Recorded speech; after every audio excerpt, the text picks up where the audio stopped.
ایک ضرورت مند اپنی کوئی ضرورت پوری کرنے کے لیے ایک مرد بزرگ کی خدمت میں پہنچا۔ اس نے دستے سوال دراز کیا، لیکن وہ بزرگ خود ان دنوں مشکلات کا شکار تھے تو وہ اس کی کوئی مدد نہ کر سکے۔ کہتے ہیں غرض مند دیوانہ ہوتا ہے۔ اس ضرورت مند کو یقین نہ آیا اور خیال کیا کہ مرد بزرگ نے اسے ٹالنے کے لیے ایسا بتایا ہے۔ وہ باہر نکل کر بزرگ کو برا بھلا کہنے لگا۔ اتفاق سے اس بزرگ کا کوئی عقیدت مند ادھر سے گزرا اور کسی اجنبی کی زبانی جو باتیں سنی وہ آ کر مرد بزرگ کو بتائی۔ بزرگ اس کی بات سنتے رہے، پھر فرمایا ہمیں اصل تکلیف اس ضرورت مند نے نہیں پہنچائی جو ہمیں برا بھلا کہہ رہا تھا، اس لیے کہ ہم تو سن ہی نہیں رہے تھے، لیکن تم نے ہمیں اس سے آگاہ کر کے اصل تکلیف پہنچائی ہے۔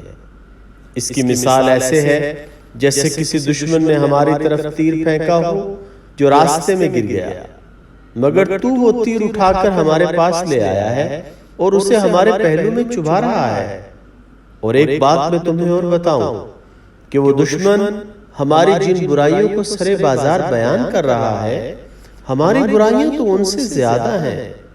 گویا وہ ہمارا دشمن نہیں بلکہ محسن ہے کہ ہماری برائیوں کو کم کر کے بتا رہا ہے۔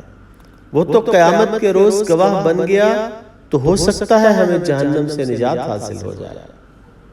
حضرت شیخ سعدی رحمۃ اللہ علیہ اس حکایت میں چغل خوری کی مذمت کرتے ہیں۔ یہ برائی ہمارے معاشرے میں ہے۔ ہم سنی سنائی بات کو بغیر تحقیق کے آگے پہنچانے میں بڑی مہارت رکھتے ہیں۔ اس حکایت میں شیخ سعدی رحمۃ اللہ علیہ نے ہمیں ایک اور بڑی مفید بات بتائی ہے کہ ہماری برائیاں بیان کرنے والا تو ہماری اصل برائیوں سے کم کا بیان کرتا ہے۔ اسے ذہن میں رکھا جائے تو ذہنی اذیتوں سے بچا جا سکتا ہے۔ چغل خوری بہت بڑا گناہ ہے، اس سے بچنے کی کوشش کرنی چاہیے۔